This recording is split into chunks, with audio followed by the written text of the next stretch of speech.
This week on Rochelle's Daily Wire Video Edition, we are going to revisit Wellness International. That was the Supreme Court case from 2015, which held that an objection to the power of the bankruptcy court under Stern versus Marshall can indeed be waived. Now, for those of you who do not live and breathe bankruptcy, Stern versus Marshall was the case in 2011 where the Supreme Court ruled that in certain kinds of cases, bankruptcy judges do not have the power to enter final judgments. Rather, all they can do is to hand down proposed findings of fact and conclusions of law that can be reviewed de novo in the district court. And so Stern versus Marshall is very important, and very often people have so-called Stern objections. But in the Wellness International case, the client's lawyer blew it.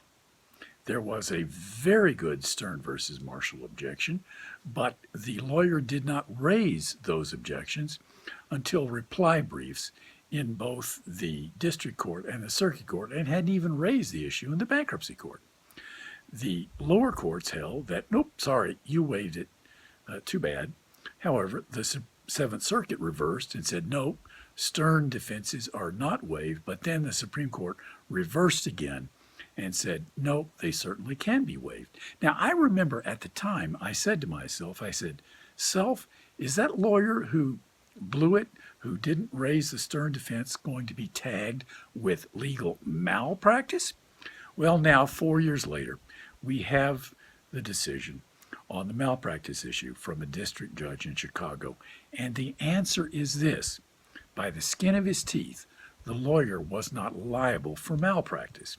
However, the district judge told us in this case that indeed the lawyer had not met the standard of care because the lawyer should have raised and should have known about the Stern versus Marshall defense. However, the lawyer got away with it because the district judge said that the result would have been the same no matter what, even if the client or even if the lawyer had raised the Stern defense.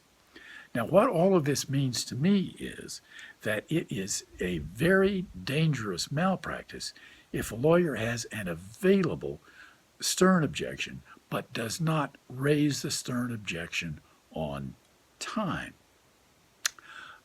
Otherwise, if you fail to raise the objection, you very well may be tagged with legal malpractice. And by the way, I think as a result of this decision and common sense, anytime there is a Stern objection, but you, the lawyer, think it should be waived, what you really need to do is to make full disclosure to the client and get the client's consent in writing to waive the Stern objection.